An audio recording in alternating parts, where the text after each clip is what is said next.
세상을 구원하기 위해 흘려야 할 피가 필요해. 죄인이 다시 나를 위해 희생의 제물 필요하시다면 내 생명 제단 위에 드리니 주 영광 위해 사용하소서. 생명이 떠나 생명 낳고 주님 볼 수 있다면 나의 삶과 죽음도 아낌없이 드리니 주려야 다시 사는 주의 말씀 믿으며 하나님이 날 되어 썩어지니 예수님처럼 살아가게 하소서.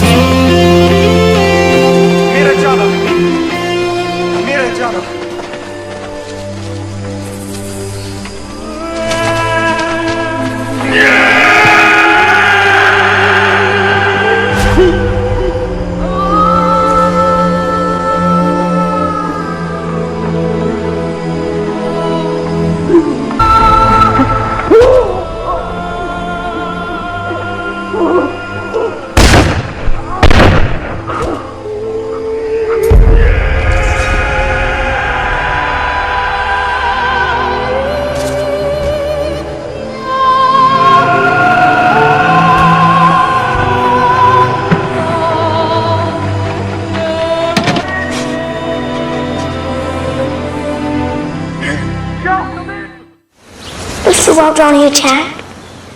Will you defend yourself? Will you use your guns? Son, we can't shoot the Wadani. They're not ready for heaven. If you get in a jam, a real jam, promise me you'll say these words to them. What words? The Wabdani words. Lua Bia Umumba.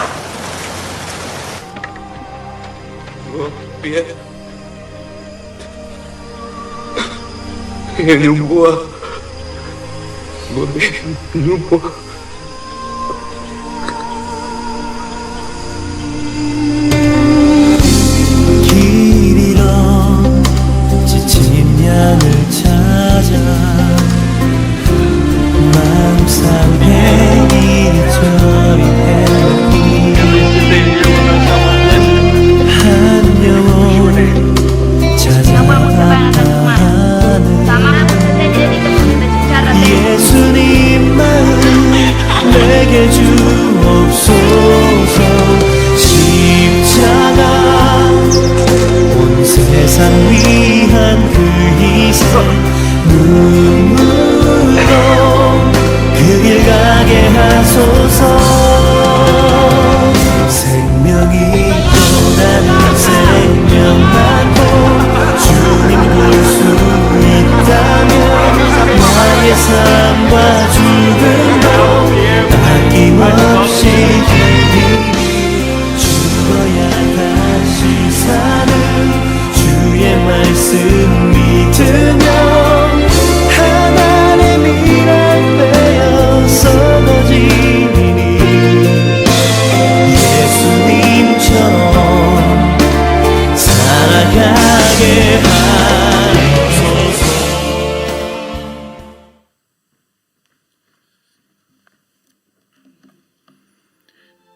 미국의 명문 사립대학인 휘튼 대학을 수석으로 졸업했던 짐 엘리엇의 이야기입니다.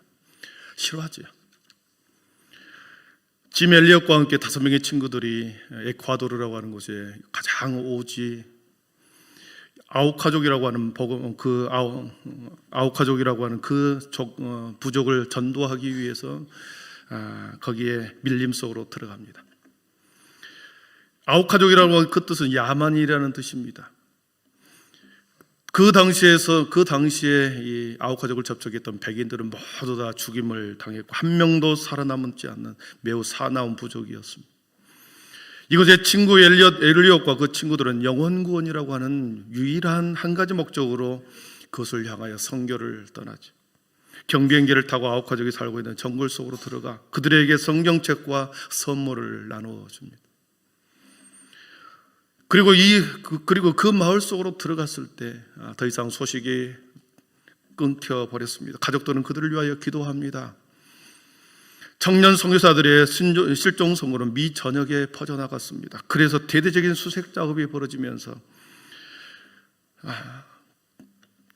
수색 작업이 벌어졌을 때 참담한 결과는 그들은 모두 다 영상에서 보았듯이 창에 찔려 살해되고 있고 경비행기는 파손되었고 끔찍한 비극으로 결말을 맺었습니다. 그래서 미국의 신문 기자들이 그렇게 말한 것입니다. 이 무슨 낭비인가? 전도 유망한 청년들이 너무나도 험악한 죽음을 당했다. 이 무슨 낭비인가? 대서특필했습니다. 그러나 이야기는 여기서 끝나지 않습니다. 이 5명의 선교사들의 부인들이 남편이 죽었던 그 아우카족을 향하여 들어갑니다. 단기 선교를 떠난 거지. 그곳에서 그 남편들의 뒤를 이어서 그들에게 정성껏 그들을 향하여 최선을 다하여 복음을 전하고 매우 감동적이고 헌신적인 선교 활동을 하고 돌아오는 길에 본국으로 돌아올 때 아우카족 족장이 물어봅니다. 당신은 무엇 때문에 우리를 위해서 이렇게 큰 고생을 하시고 우리가 당신의 남편들을 죽였는데 여기 온 이유가 무엇입니까? 엘리아스의 부인 엘리자벳이 말합니다. 남편은 하나님을 당신들에게 알려주기 위해서 이곳에 왔지만 그 뜻을 이루지 못했습니다. 그 뜻을 이루기 위해서 저희들이 왔습니다. 그리고 남편이 꼭 해주고 싶은 말, 예수님은 여러분을 사랑합니다, 이 말 해주고 싶어서 왔다고 하는 것이죠. 엘리자벳은 이 무슨 낭비인가라고 쓴 기자에게 가서 남편이 히튼 대학 다닐 때 일기장을 보여주면서 이것을 한번 보시라고 그러면서 글을 5문장을 보여줍니다. 우리 한번 보여주시죠.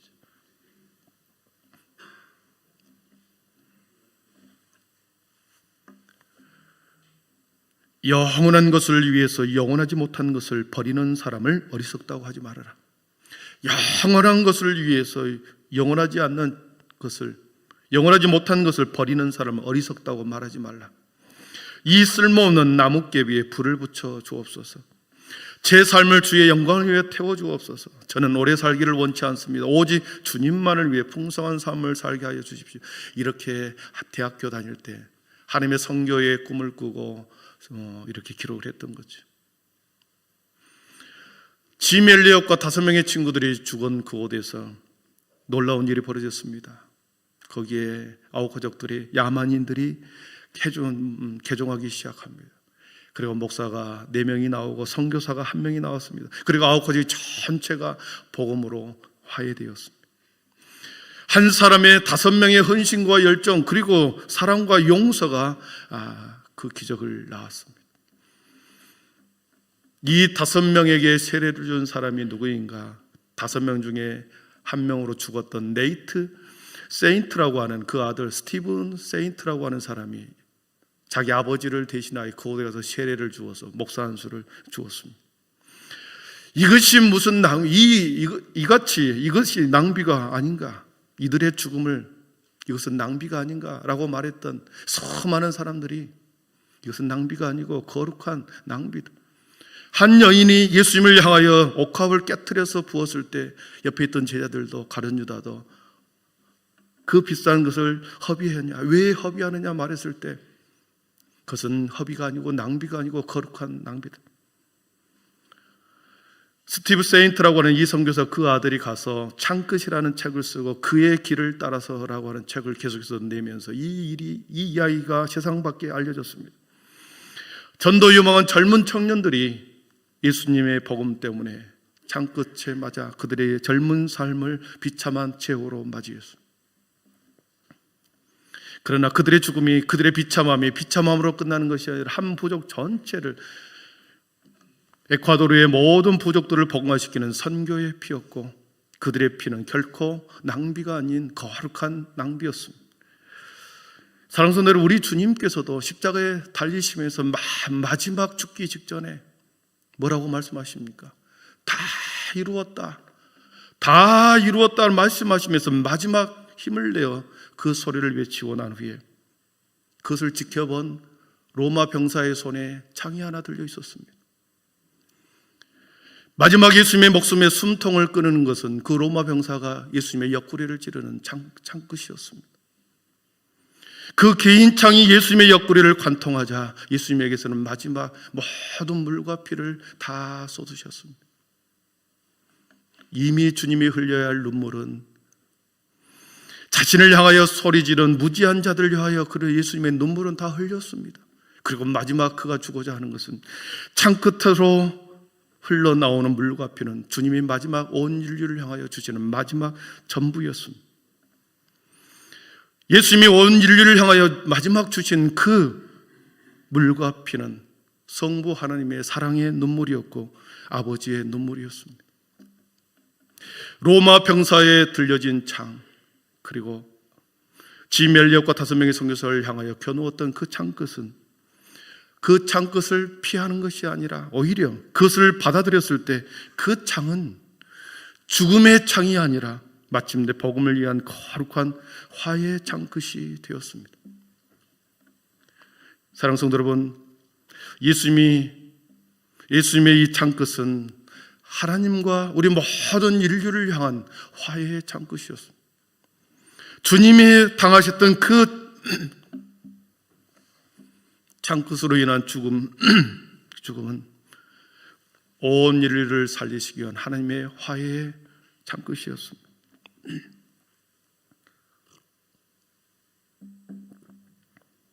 사랑하는 성도 여러분, 창끝을 받아들일 때 거기에서부터 화해가 일어났고 거기에서부터 생명이 소생하기 시작했습니다. 선교사님의 창끝을 통하여 에콰도르에 있는 모든 미전도 종족들이 복음으로 화해되었고 그리고 그들이 다시 제2의 제3의 선교사로 떠난 일들이 벌어진 거죠. 주님께서 이 땅에 오신 이유는 주님의 자신의 마음, 자신을 버리고 온 인류를 하나님과 화해시키기 위해서 이 땅에 우리 주님이 오셨습니다. 사랑하는 성도 여러분, 서로 배제하고 비난하고 끝까지 창끝으로 서로를 찌르면, 화해로 나아가지 못한다면 주님의 제자된 우리는 주님의 창끝에서 이루어진 사랑에 대한 부끄러운 자가 되고야 말 것입니다. 오늘 말씀은 예수님께서 부활하신 후에 40일 동안 이 땅에 사셨습니다. 이 땅에 40일을 사시면서 수많은 사람들에게 내가 부활했다, 내가 살아났다, 그러면서 함께 식사하시고 하나님의 복음을 40일 동안 증거합니다. 그러면서 도마에게 너의 손을 내 옆구리에 넣어봐라, 창끝으로 찔리는 내 옆구리를 만져보게 했고, 부활하신 주님, 살아났던 주님을 사람들에게 증언해 주었습니다. 그러면서 천사들이 양쪽에 우리 주님을, 감람산에서 볼 때 천사들이 우리 주님이 높이 승천하시는 것을, 함께 올라가는 것을 제자들이 보았습니다. 하늘로 승천하시면서 우리 주님께서 우리가 알다시피 사도행전 1장 4절에 5절에 이렇게 당부하죠. 우리 같이 읽어보겠습니다. 시작. 예루살렘을 떠나지 말고 내게서, 요한은 물로 세례를 베풀었으나 너희는 몇 날이 못되어 성령으로 세례를 받으리라. 아멘. 예수님께서 승천하시며 제자들에게 말했습니다. 몇 날이 못되어 이 세례를, 성령님을 보내줄 건데 이 예루살렘 성전을 떠나지 말아라. 왜 예루살렘 성을 떠나지 말아라고 했을까? 다시 제자들과 화해하기 위함이었습니다. 성령님을 통하여 다시 제자들과 화해하기 위해서 예루살렘을 떠나지 말아라. 그런데 이 예루살렘을 떠나지 말라라고 하는 이 명령은 매우 지키기에 어려운, 순종하기에 어려운 명령입니다. 왜냐하면 지금 예루살렘 성 안에는 예수님을 대적하는 로마 병사들과 종교 지도자들이 서슬퍼렇게 지금 그곳에 있기 때문입니다. 예루살렘 성전에서 자신을 번제물로 드렸던 갈기갈기 찢어서 죽였던 대적자들이 아직도 예루살렘 성에 그대로 남아 있습니다.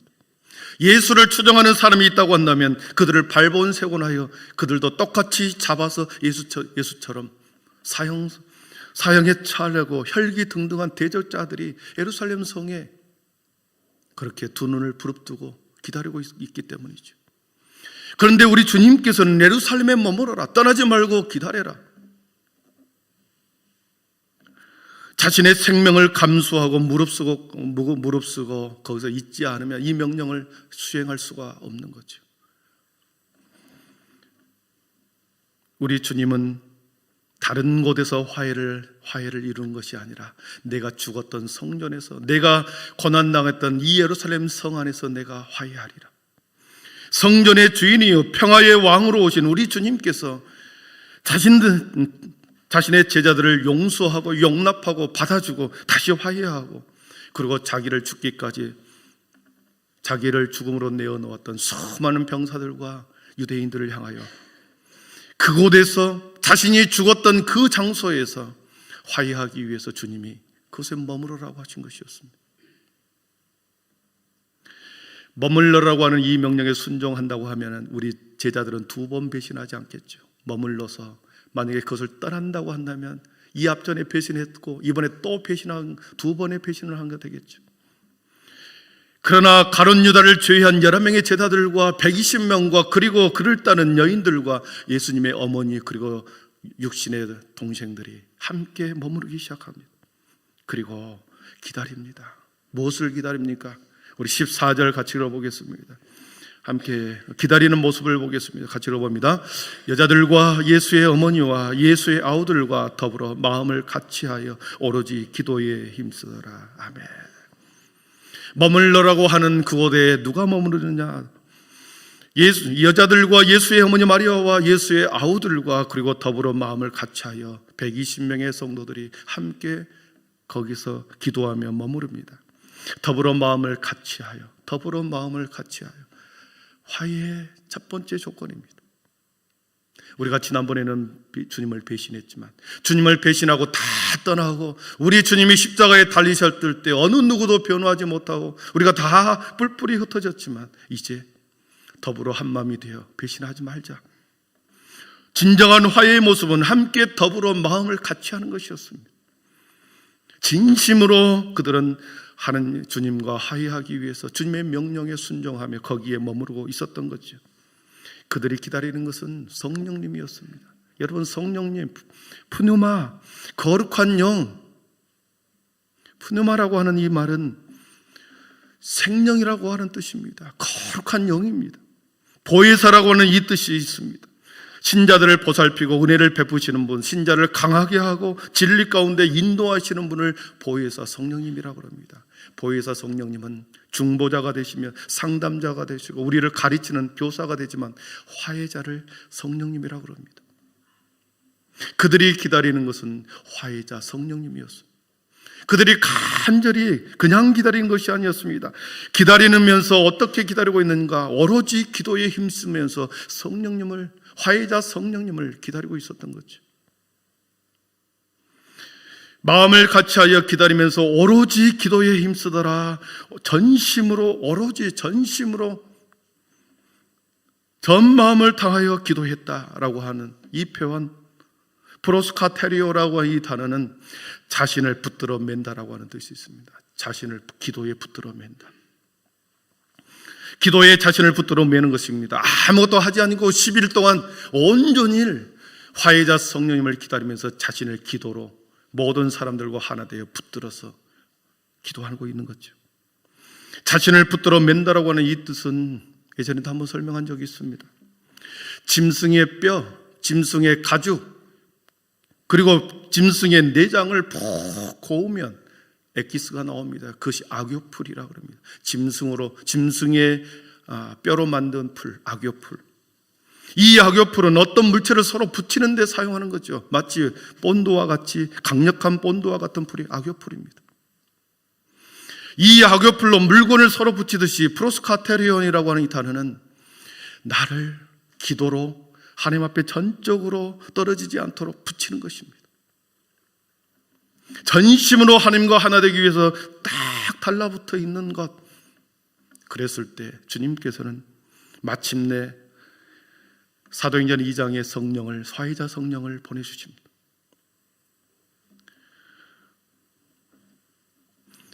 화해자 성령을 불같은 성령의 불로 120명과 함께 마가의 공동체 안에 있던 사람들에게 성령을 부어주셨습니다. 그런데 우리 주님과 화해하지 못한 한 사람이 등장합니다. 오늘 본문을 우리가 읽었듯이 한 사람, 주님과 화해하지 못한 한 사람이 등장합니다. 우리 16절을 같이 읽어봅니다. 16절입니다. 형제들아, 성령이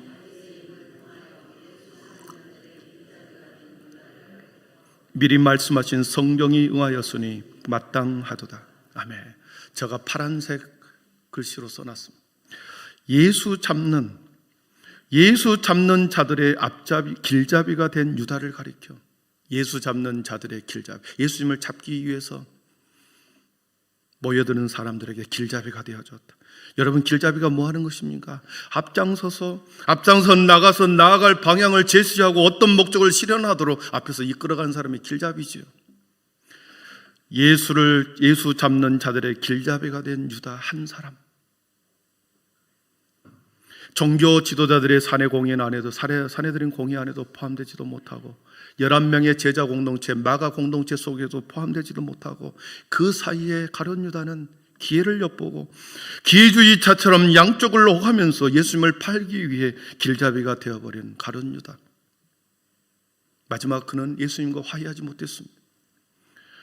예수님과 끝내 화해하지 못한, 회복하지 못한 가룟 유다의 최후를 오늘 말씀 17절, 18절, 19절에 아주 자세히 기록합니다. 이 사람은 본래 우리 수 가운데 참여하여 이 직무의 한 부분을 맡았던 자라. 이 사람이 불의의 싹수로 밭을 사고 후에 몸이 곤두박질하여 배가 터져 창자가 다 흘러나온지라.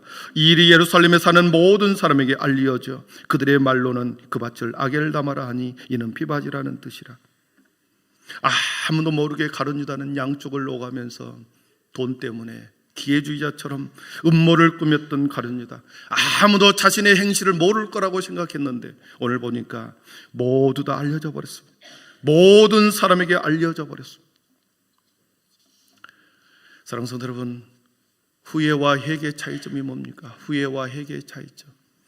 후회라고 하는 것은 우리가 알다시피 잘못을 깨닫고 뉘우치는 것이 회개입니다. 후회입니다. 잘못을 깨닫고 뉘우치는 마음, 이것이 후회인 거죠. 거기에서 멈춰버린 것이 후회입니다. 그러나 회개는 뭡니까? 깨닫고 뉘우침에서 그치는 것이 아니라 돌이켜 삶을 고치는 것까지 나가는 것이 회개인 거죠. 가룟 유다는 자신의 잘못된 행동에 대해서 뒤늦게 깨닫고 후회했습니다. 그러나 회개로 거기에 머물고 회개로 나아가지 못했기 때문에 예수님과 제자들과 하나님과 화해되지 못했습니다. 화해는 먼저 우리 주님과 먼저 십자가로 화해하는 것입니다.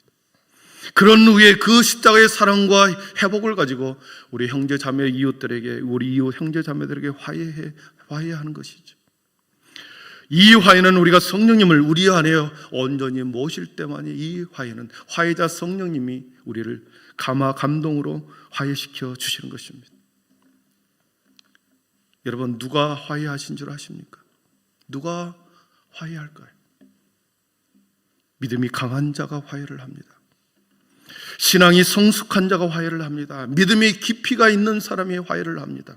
화해는 성숙한 어른이 먼저 하는 것이 화해입니다.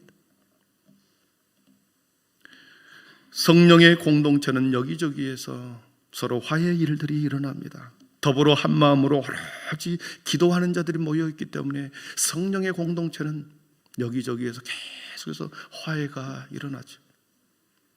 기도함으로 하나님의 마음을 받습니다. 기도함으로 하나님의 마음, 하나님의 뜻을 받습니다. 그 하나님의 마음을 받아서 나약한 자들과 연약한 자들과 그리고 미숙하고 부족한 자들을 향하여 계속해서 끌어안는 것입니다. 성령의 공동체는 이렇게 남겨진 자들을 통하여 우리 주님께서 마가의 공동체를 화해의 공동체, 성령의 공동체로 만들어 주었습니다. 이것이 초대교회의 시작입니다. 우리 한빛교회 성도들이 서로를 향한 창끝을 여전히 켜놓고 있다고 한다면 그 창끝은 결국 자기 자신을 향한, 자기 자신을 찌르는 창끝이 되겠지만, 그 나를 켜놓았던 그 창끝을 오히려 내가 받아들여 성령의 불로 녹여내린다면 진정한 화해가 우리 안에서 일어날 줄 믿습니다. 아멘. 성령의 공동체에서 우리 모두가 품어내고 함께 성령 안에서 우리가 기뻐하고 하나 되는 진정한 초대교회의 모습, 우리 주님이 원하시는 모습이 그거입니다. 많은 교회 공동체가 있지만 주님이 첫 번째 세우신 초대교회의 모습, 화해의 공동체, 성령의 공동체, 그 모습을 닮아가기를 주님이 원하고 계십니다. 우리 한빛교회가 수년 내에 부흥케 하소서라는 비전을 가지고 출발했습니다. 저 부흥이라는 단어에 초점을 맞추지 마십시오. 내 자신이 주님과 화해하는 것, 내 가족이, 내 자녀가 가족 안에서 화해하는 것, 그리고 거기서 확대되어 우리 교회 안에서 모든 성도들이 확대될 때 하나님께서는 거기에 부흥을 주시는 것입니다. 나를 부흥을 시키고 우리 가족을 부흥시키고 우리 교회를 부흥시켜 줄 줄 믿습니다. 그러기 위해서는 반드시 성령의 공동체로, 화해의 공동체로 하나 되지 않으면 안 됩니다. 우리가 모두가 부활절을 지나고 난 후에 우리가 다시 초대교회의 모습으로 다시 돌아가는 우리 모두의 삶 되기를 축원합니다. 기도하겠습니다.